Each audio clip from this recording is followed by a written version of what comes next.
দেখুন, সোজা কথা বলি, আজ শুভেন্দু অধিকারীর মামলায় শাসক বিরোধী দুপক্ষই দাবি করছে যে তাদের জয় হয়েছে। শুধু তাই নয়, শাসক পক্ষ এতটাই উল্লসিত যে মনে হচ্ছে যে 2026-এর ফল আজ প্রকাশিত হয়ে গেছে, তারা বিপুলভাবে জয়ী হয়েছে, অথবা প্রচুর মামলা বকেয়া আছে, রক্ষা কবচ সরে যাওয়া, এক্ষুনি পুলিশ বাহিনী ঝাঁপিয়ে পড়বে।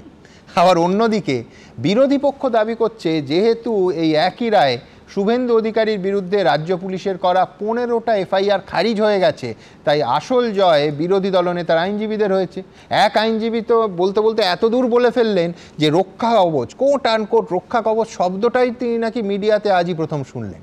ভাবুন, এই দুপক্ষের টানাপোড়েনের মধ্যে আসল সত্যিটা কি, এটাই আমার পরের বক্তা ফিরদৌস শামীমের কাছে জেনে নেব। এবং আমি আশা করব ফিরদৌস, যে আইনজীবী হিসেবে তুমি সম্পূর্ণ নিরপেক্ষভাবে, কোনো পক্ষপাত না করে মাননীয় বিচারপতি জয় সেনগুপ্তর আজকের রায়ের ব্যাখ্যাটা করবে।